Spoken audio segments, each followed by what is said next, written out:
for digital. Good library. Museum. Or theatre weather. 118118.com. For whatever, whenever, in all weather. Hello again. Well, it's been a pretty good day today, but we're going to be paying for it tomorrow. We've got rain heading our way, and thereafter staying fairly unsettled. Bright spells and showers are what's on the menu.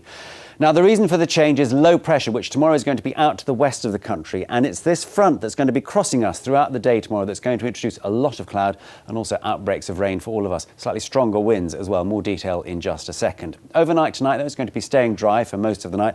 Clear skies out in the east. But here in the west, we're going to see the clouds starting to pack in. And that's going to produce some spots of rain by the beginning of tomorrow. Temperatures out of town settling at around 5 or 6 degrees Celsius. Now, tomorrow morning doesn't look nice at all. Cloud everywhere. And those outbreaks of rain I've just mentioned are going to be working their way eastwards across our region as the day unfolds. Now, by the afternoon, with any luck, that rain will turn out to be just a little bit more showery, allowing 1 or 2 glimmers of brightness, principally out here to the west of our patch. But the big difference is tomorrow is that the winds are much stronger, and also the temperatures, look at them, they're very disappointing indeed. Today we notched up highs of 17 degrees Celsius, but tomorrow the best we can hope for is a very modest high of 11 degrees. It's really going to feel pretty nasty out and about. Now, beyond that, it does remain fairly unsettled. Showers heading our way still, but also some glimmers of brightness as well, but a small recovery in our temperatures, in the main up to around 15 or perhaps 16 degrees. Good night.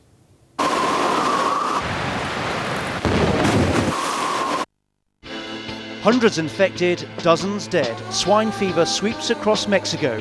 Now it's been spotted in the United States. The World Health Organization is warning of a pandemic. Could it be coming here? We speak to the experts tomorrow on GMTV. Highlights of the Frog versus Taylor fight are at 11:15. Now with strong language and violence, a profile of William Goldman.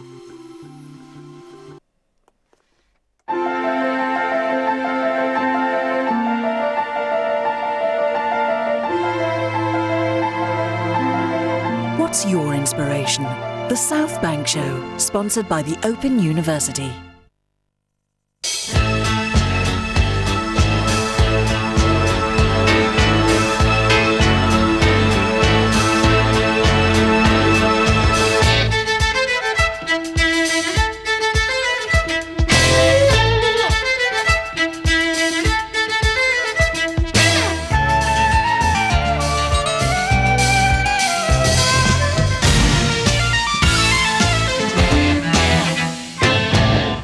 In the course of his long career, the American writer William Goldman has written a number of plays and novels, but he's best known for his screenplays, among them Butch Cassidy and the Sundance Kid and All the President's Men, for both of which he won Oscars. He also wrote the films Marathon Man and Misery, as well as A Bridge Too Far for the British director Richard Attenborough.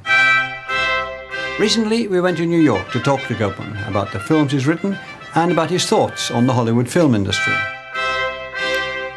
In his most famous book, Adventures in the Screen Trade, he recorded his outspoken views on the movie business and coined a phrase for which he's become famous.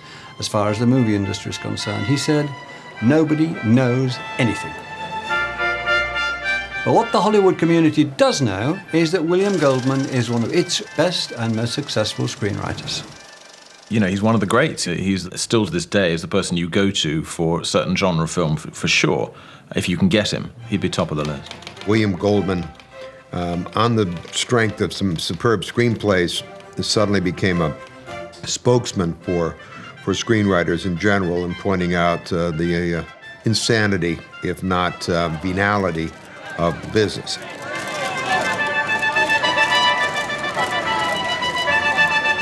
There are those within the Hollywood mafia who would not cross Bill because he would not knuckle under what he believed to be right and decent and proper and honest and so on. Bill stuck to. You couldn't shift, you couldn't manipulate Bill Goldman.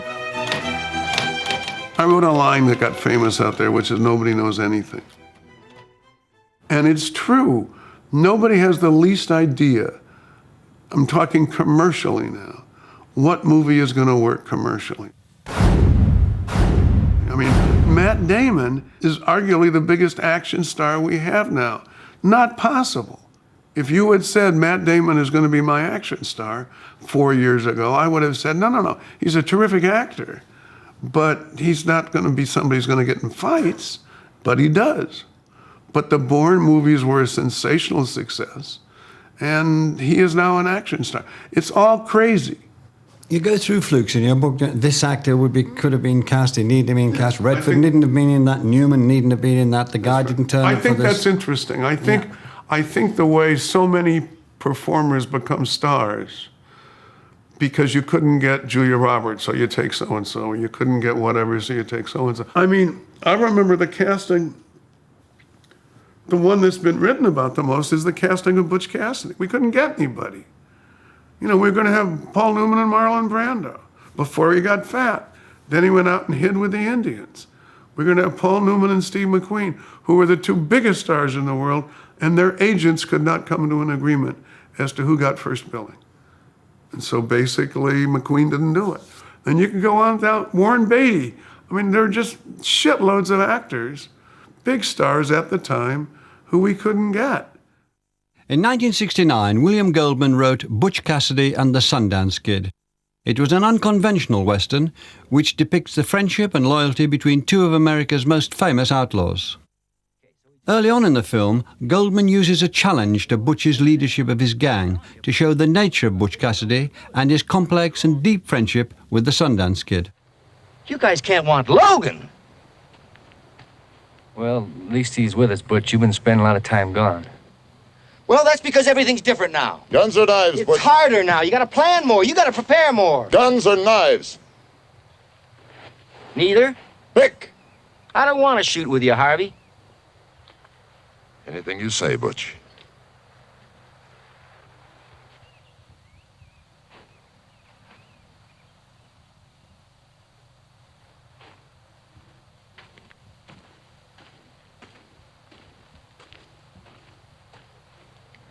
Maybe there's a way to make a profit in this. Bet on Logan. I would, but who'd bet on you? Sundance. When we're done, if he's dead, you're welcome to stay. Listen, I don't mean to be a sore loser, but when it's done, if I'm dead, kill him. Love to.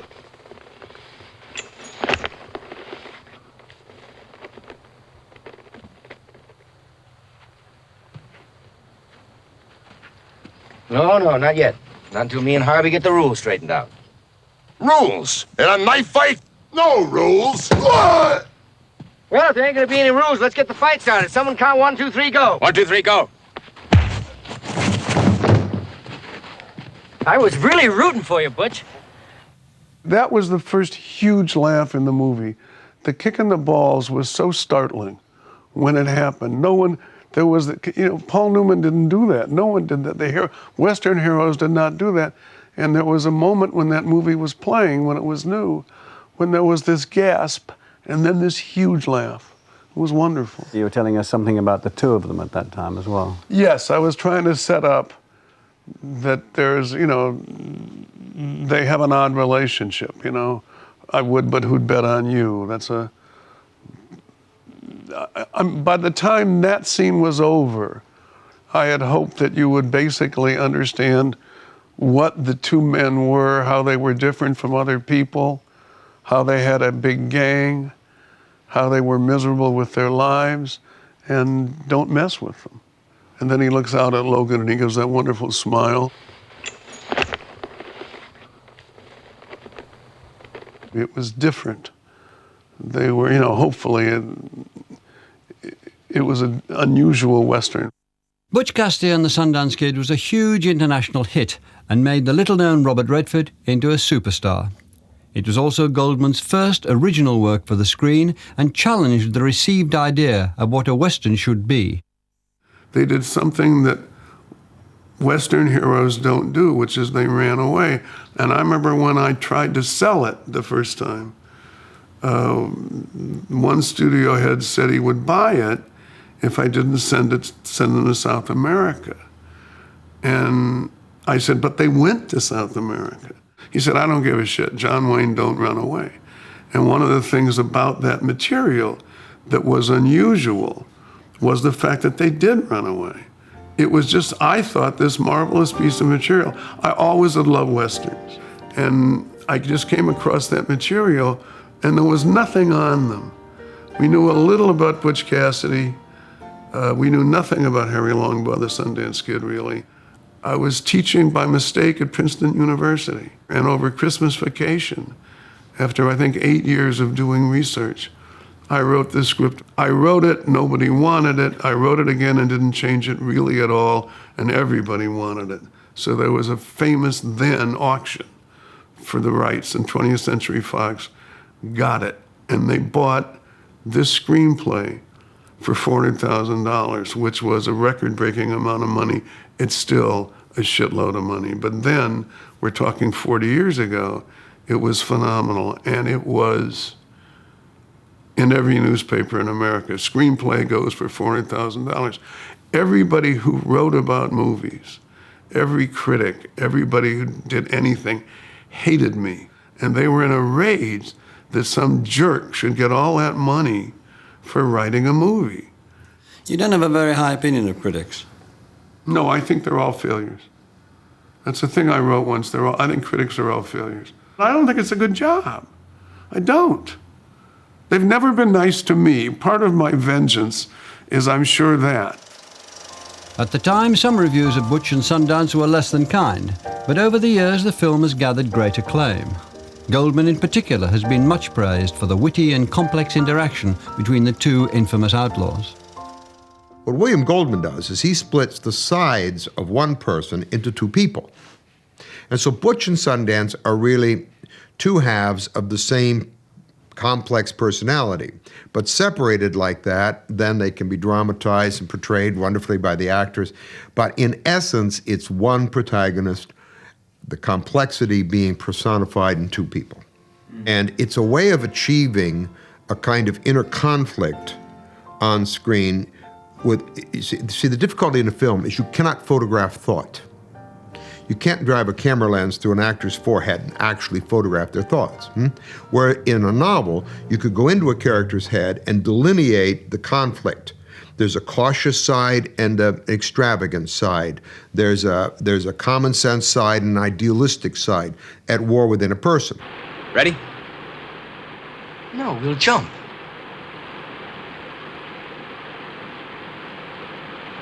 Like hell we will.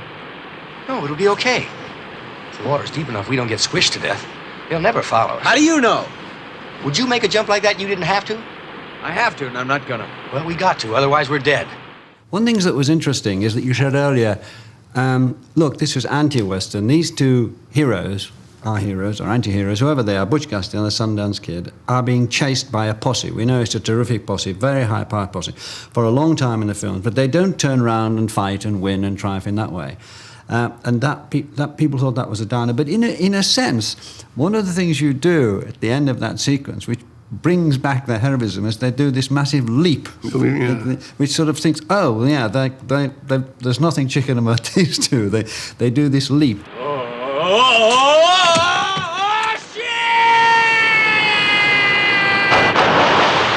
A lot of what I wrote is factual. Yeah. A lot of what I said they did. It's still a great story. That jump, because I immediately thought the actors did not do the jump. No, but in their real lives, they did. Because I remember you said how much you like Gunga Din, so he got it out, and there's a huge leap from the cliffs in Gunga Din. Yes, that's correct. That's probably where I probably stole it from Gunga Din. It's my favorite movie still.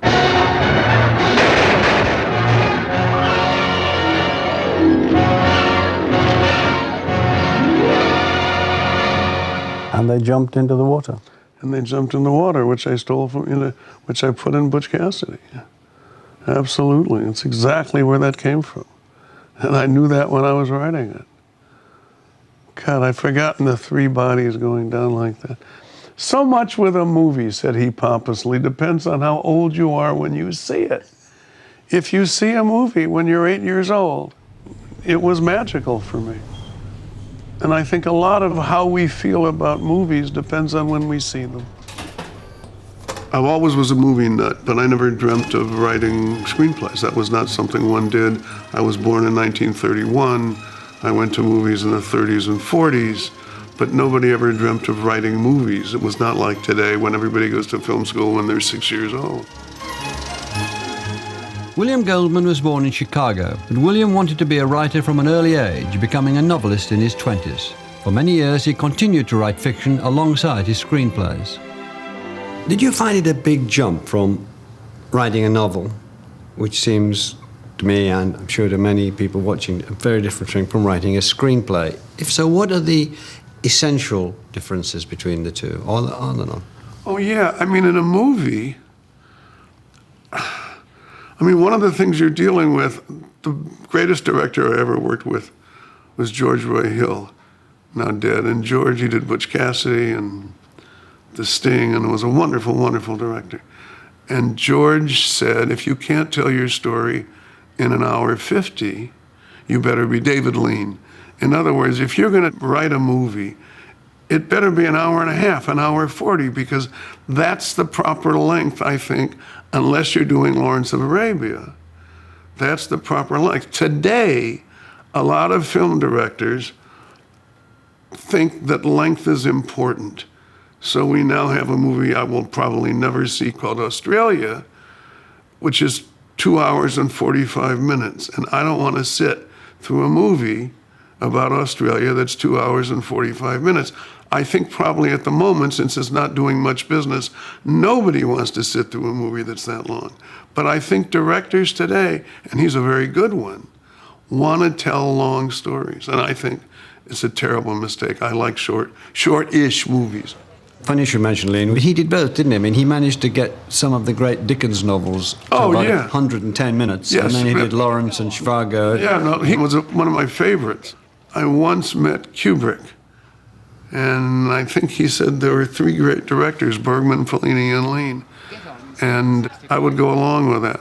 But Lean, the early career was brilliant, and then suddenly he became these great, long 3.5-hour movies, you know. But he had such a visual sense he could get away with it. I don't know, I was brought up at a time when movies were an hour 40. I remember the moment I was first told about the existence of the auteur theory. Now, maybe it's true in other places, but I do know this: it sure as shit ain't true in Hollywood. I have never met another fellow technician, not a single cinematographer or producer or editor who believes it. I haven't even met a director who believes it. So on the ground, it's pretty thick. It starts to clear, another great dollop. Very good, cut it. Very good, Mickey. The dust was almost perfect. Although you have some harsh things to say about directors in your book, you nevertheless give them 100 out of 100 for hard work. Yes, I do. And that, it seems to me, is what you think they're most to be admired for. What they're least to be taken seriously for is to be called auteurs. Yes. And you think it has spoiled many a director. Oh, no, it's terrible. When I first heard the word, I thought, what is this madness? The director, anybody who's around a movie knows that a director is really important. So there are a bunch of us. There are about 6. So is the composer important. But to say the director is the author of the film and is visually coming is bullshit. It's madness, and everybody knows it. I mean, even directors know it. The thing that film directors don't get the credit for is the brutal labor of it. It's a terribly hard job. Why don't we have 2 people standing doing nothing with lighters, so we're not waiting for 10 minutes while we light the candles? If you talk to them, one of the things that they tend to like to do is at the end of the movie when it's all shot and they're working and putting in the music. They know there's a sense of something coming to life, and they'll be kind of happy. And my director's terrible job. You are my honey, honeysuckle, and then come to that. Yeah. Well, I don't take issue with him because it doesn't apply to me. I'm not an auteur in any sense whatsoever. I think in a way it wasn't so much that he questioned the authority of the director, he questioned the dismissal of the writer. That absurd French notion that it is a film of, X or Y, only really applies if that director happens to have written a script as well. Then it's fine. I love an auteur film then. But It's spread across the Atlantic, and now when it says a Ridley Scott film, and Ridley Scott hasn't written a script, that does seem slightly absurd. Not that there's anything wrong with Ridley Scott. He's fantastic. I think if you're writing about a movie, it's easy to say, well, this is obviously an Eastwood movie. It's obviously, it can be a shitty Hitchcock movie, but they'll say, oh, it's Hitch. 463. I'm Ross. That camera over there is not getting a turn. We only need the people in the front row to turn. You thought it spoiled Hitchcock once he became thought of as an auteur director? Yes, I did. I thought he was wonderful in the early stuff, and then I thought once he became some of them were wonderful, but some of them were just shit, I thought. Just not particularly the great quality that he was doing when he was. But a lot of directors become very pompous. They think, oh my God, I'm really brilliant. And they're not. Despite reservations about the later Hitchcock, William Goldman has written admiringly of his earlier work. Careful to point out the debt that Hitchcock owed to writers, particularly to Ernest Lehman, who mapped out the fast and brilliant resolution of the film North by Northwest. That screenplay was written by Ernest Lehman, who just died a couple of years ago. I mean, it's one of the amazing screenplay careers. I remember talking to him about what it was like working with Hitchcock and how we'd go over to Hitchcock's house and blah, blah, blah. They'd sit for hours every day and talk. And Ernie was a brilliant, brilliant screenwriter. And I think that movie, because it comes from, they've just gotten rid of the villain. She's about to die. And I think in about 45 seconds, they're fucking in the tunnel. You can't do better than that. And everybody, I'm sure, would say, oh, it's Hitch, it's Hitch. It's not. It was Ernie Lehman. Come on, I've got you. Up. I can't make it. Yes, you can. Come on. Liar. Come along, Mrs. Thornhill. Oh, Roger, this is silly. I know, but I'm sentimental.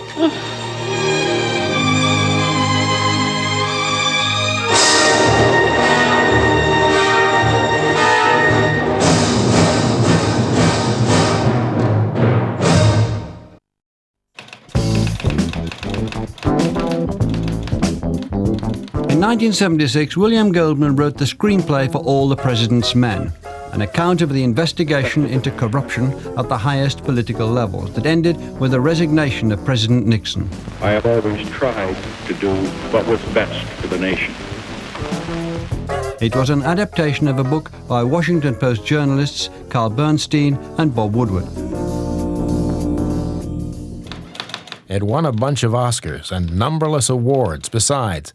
And if you were to ask me, what would you change if you had your movie life to live over? I'd tell you that I'd have written exactly the screenplays I've written. Only I wouldn't have come near All the President's Men. I remember being given the book. Robert Redford was the producer, and he was the one who wanted to make the movie. The studio did not want to make the movie. Nobody wanted to make the movie because it was bound to be uncommercial, blah, blah, blah. And there was also a terrifying thing, which was we had to be dead accurate because the president's men, who were all of Nixon's powerful people, if we'd done anything inaccurate, they would have sued. The wonderful figure on that movie was Bob Woodward, who was incredibly helpful. I would go, because I would have meeting after meeting with him when he was in town, and I would say, is this what happened? Is this right now the story accurately told in this part? And he would say, yes, that's correct. You can say that. And he was just tremendously helpful because he knew everything. And I don't know that the script would have been written remotely as competently without his help. As well as being the producer of the film, Robert Redford played the part of journalist Bob Woodward.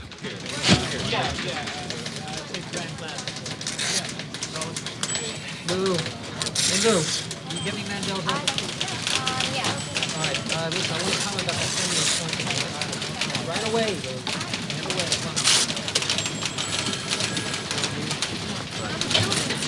How's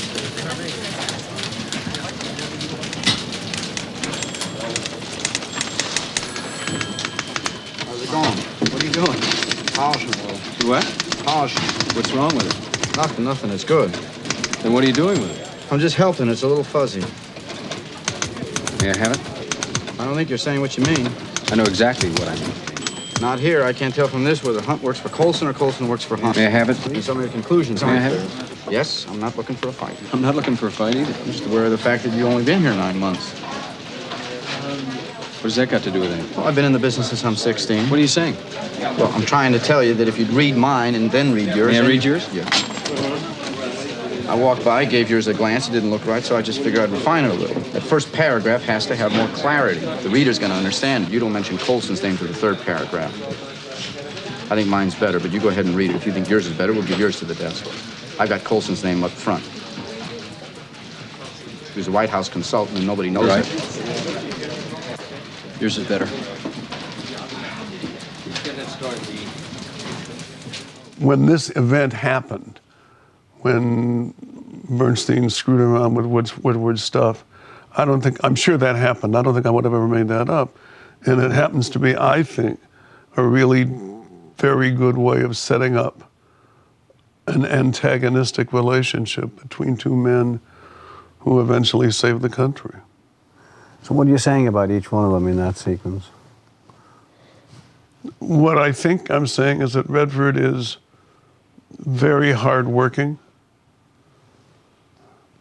and that the Hoffman character is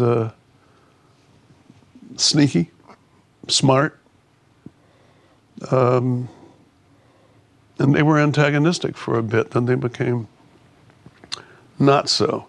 It must have been very difficult to have the producer and the enabler of the film, not just the producer, the man who enabled the film to be made because the studios needed him, Redford, who was also one of the two stars. You got into a real difficulty there, which made you say in your book, you don't use this phrase, but towards the effect, one of the most unhappy experiences. I think it was the worst experience I ever had. And that was to do with the rewrite. It got ugly.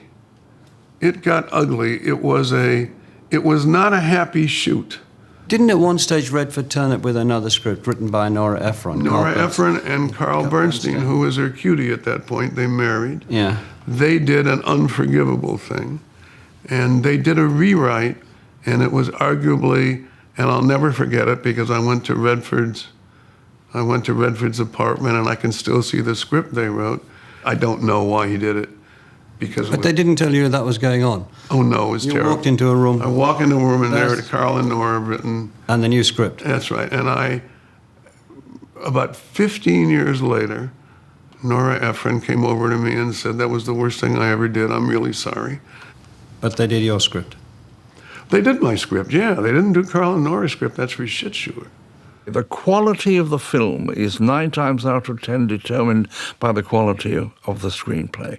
And therefore, Bill would assume that what he writes is something which he has devoted a huge amount of attention and time and labor, etc. to, and therefore to dismiss it or to put it as a minor element is nonsense. You have a marvelous screenplay, the chances are you could make a good picture. If you had a bloody awful screenplay, the chances are you got a bloody awful picture. In 1974, William Goldman's novel, Marathon Man, was published. The film rights were snapped up, and he was commissioned to adapt his own work for the first time. It's the story of a Nazi war criminal played by an ailing Laurence Olivier who's forced to come out of hiding to New York. A brilliantly suspenseful scene in the Diamond District was inspired by Goldman's own observations while walking in the city. The reason I wrote the novel is I was walking on 47th Street, which is the jewelry district in New York City. And it was a warm day and people had their shirts, and the place was filled with Jews from concentration camps. Because you could see the numbers. You could see the numbers. And I remember thinking, God, what if the world's most wanted Nazi was walking on this street, which is how the movie, the novel happened, et cetera, et cetera.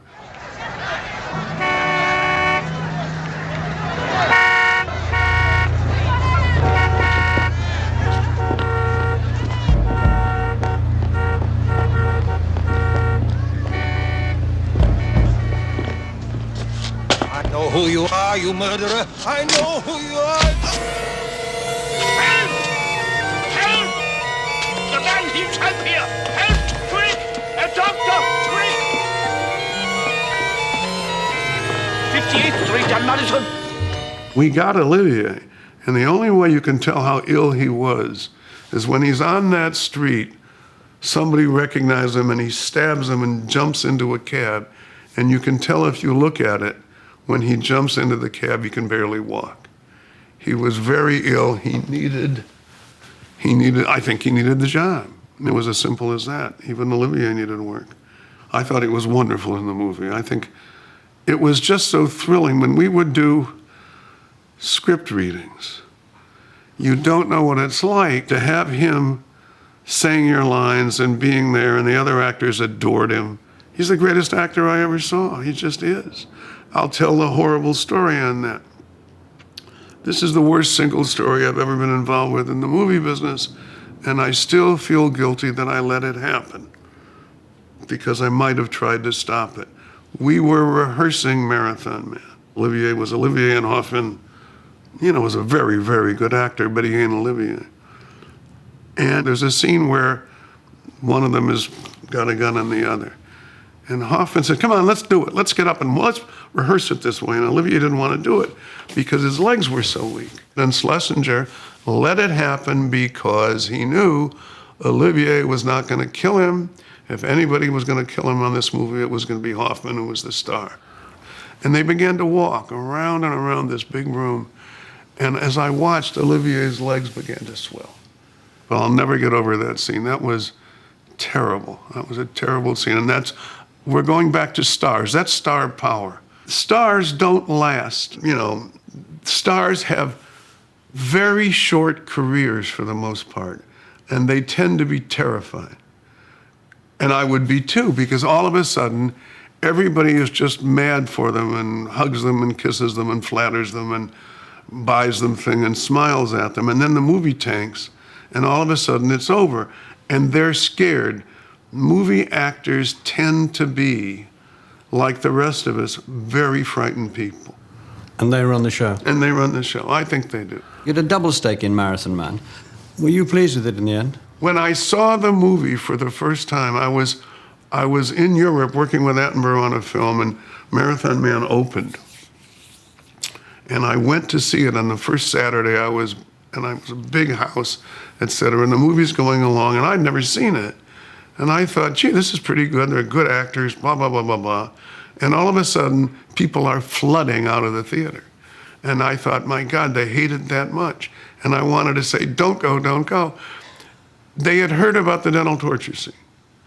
And they all left. And then as soon as that scene was over, they all came back. In one of the most famous and agonizing scenes in cinema history, Laurence Olivier tortures Dustin Hoffman for information. Goldman's depiction cleverly reminds us, without specific direct reference, of the character's evil past as a former Nazi torturer. That hurt? No, I should think it would. Should take better care of your teeth. You have quite a cavity here. Is it safe? Look, I tell you, I can't do it.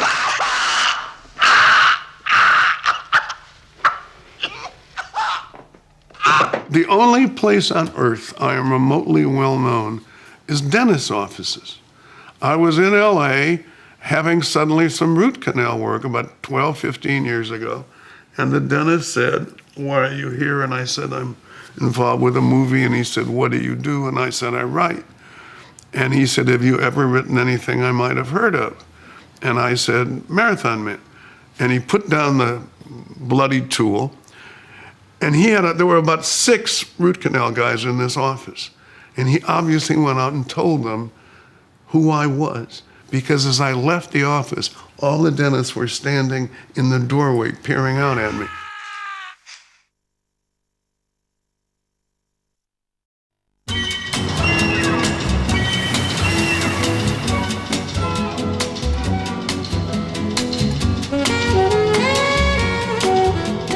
That's Central Park, obviously, without any leaves at the moment.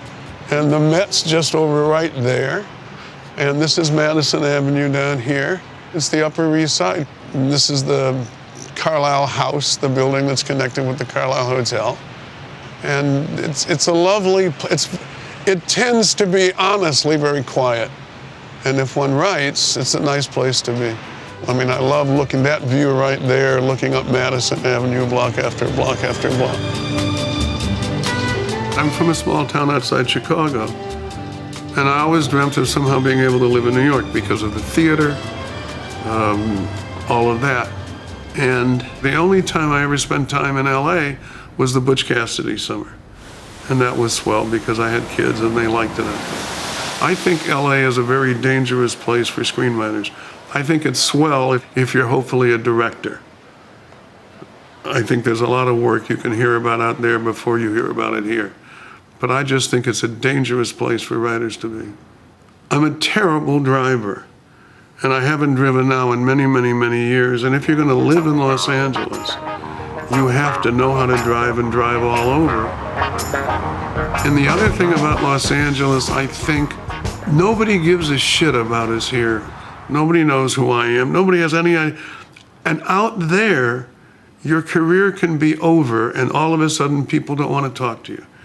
You can't go to this restaurant. You see him, you know, he's dead now, whatever. There's that sense in LA of who's hot this week. And one of the wonderful things about New York City is nobody cares about any of us. Hollywood for him is like spiders are for me. He kind of hates it, but is irresistibly drawn to it. And I think sitting there in New York is the perfect place for him because he's, you know, still to this day highly regarded, highly used, but he's not part of that sick world of what table do you get at Morton's, you know.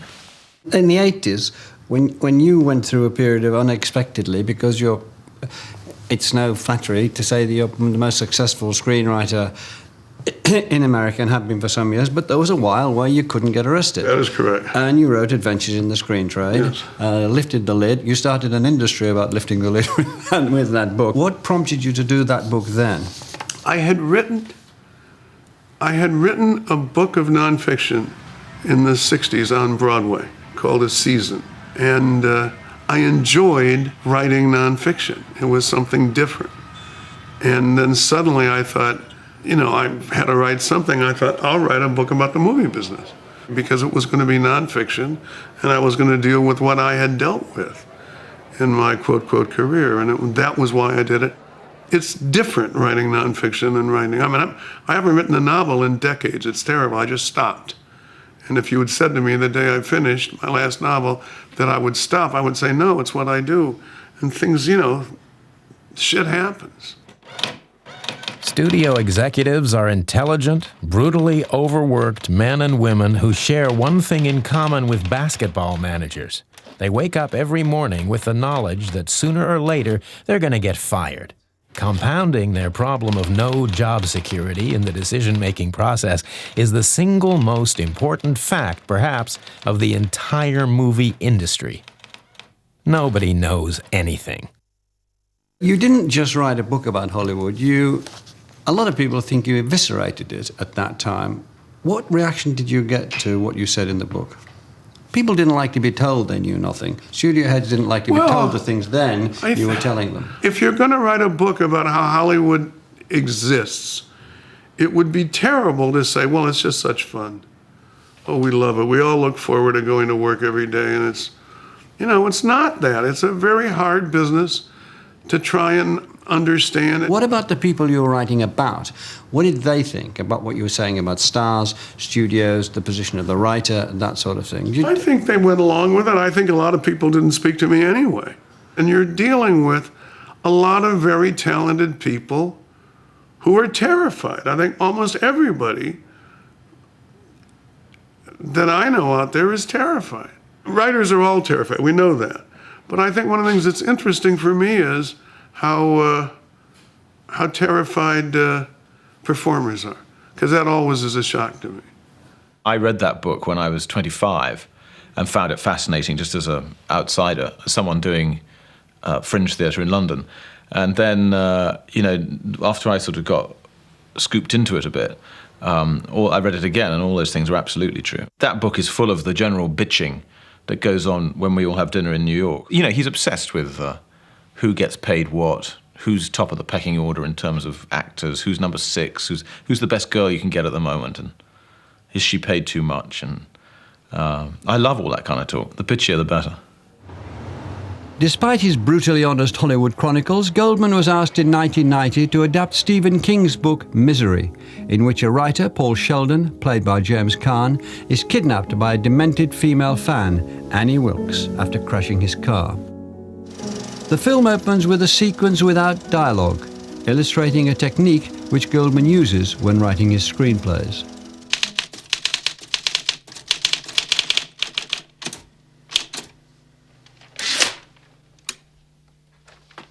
You see him finishing a novel, and that takes a page or two, whatever it is. And it's just a way I'll have I'll have that in front of me, and then I'll just cross it off when I get there. Finishing, leaving, driving, storm, crash. Yes.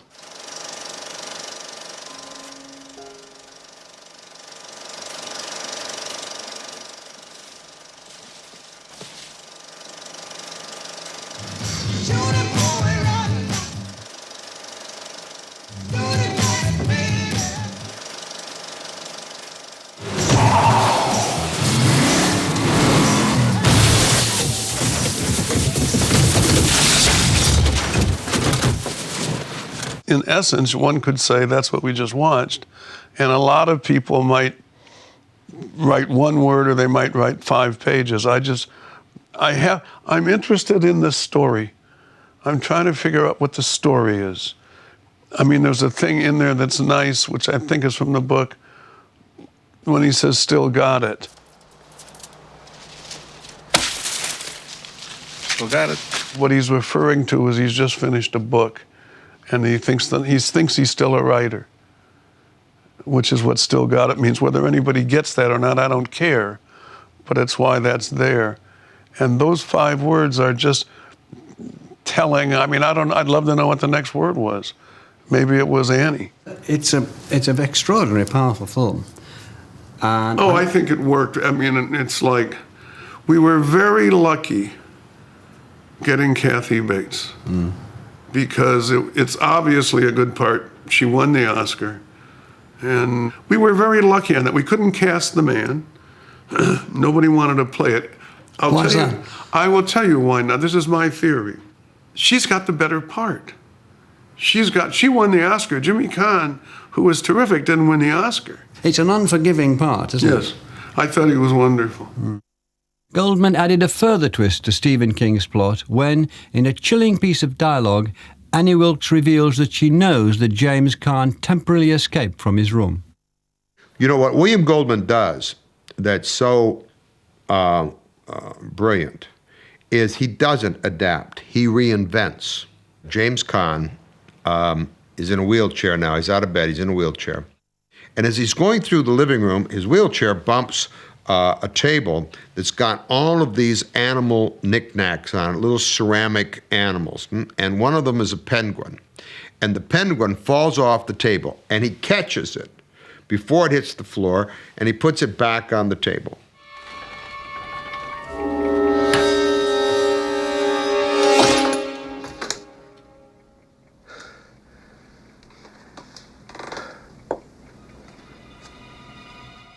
Cut to later, it's the middle of the night, and there's a flash of lightning, right? And there's Annie Wilkes, Kathy Bates' character there, and she says, "I know you've been out of your room because the penguin faces south." That is one of the most blood-chilling moments I've ever had in a film, is you suddenly get the vision of this woman's obsessive mind.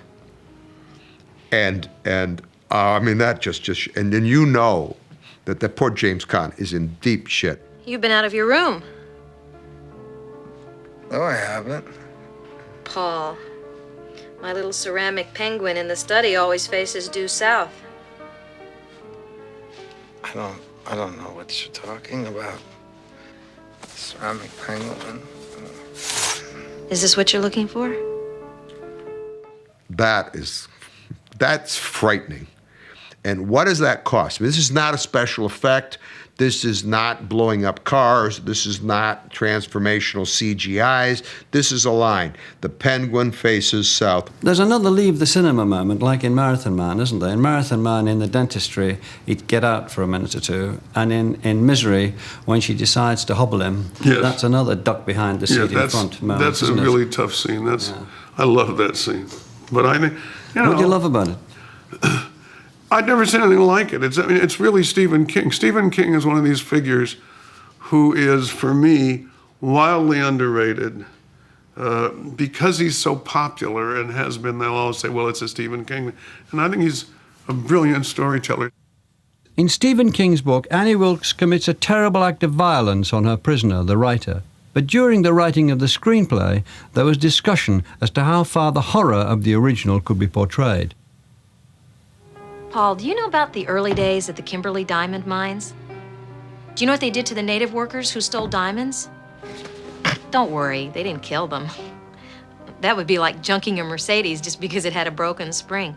No, if they caught them, they had to make sure they could go on working, but they also had to make sure they could never run away. The operation was called hobbling.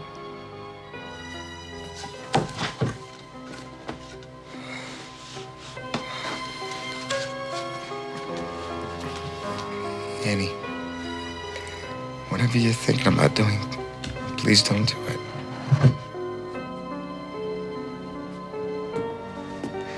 Annie, for God's... Shh, darling. Trust me. God's sake. It's for the best. Annie, please! Almost done. Just one more.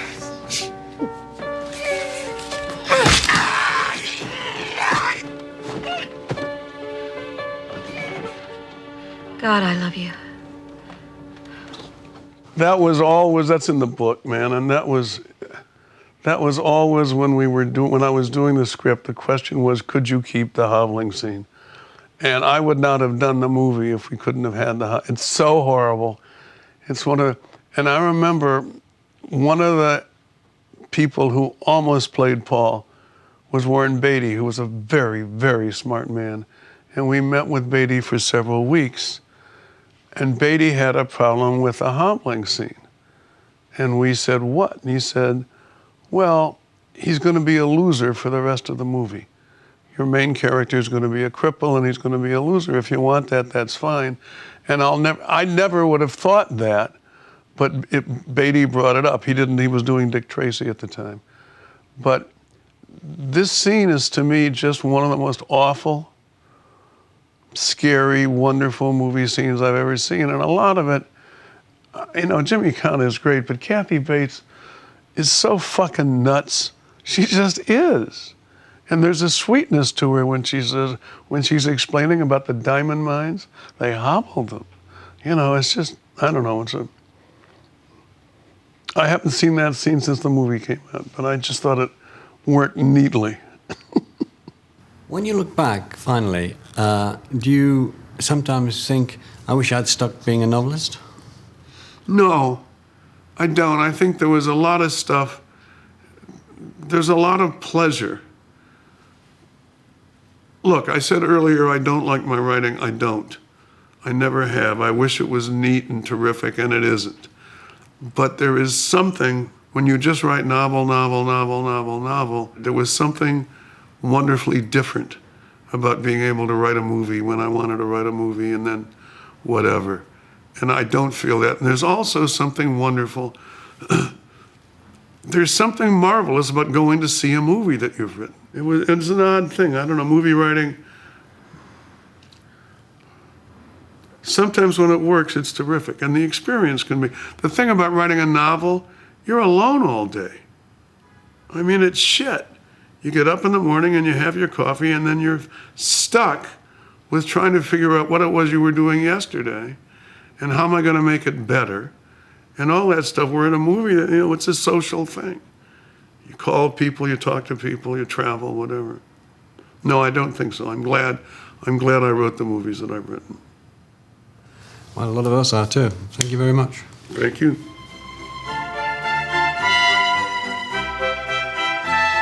Coming up next, it's been dubbed one of the best fights of recent times. We've highlights of the WBC World Super Middleweight title bout between Carl Froch and Jermaine Taylor.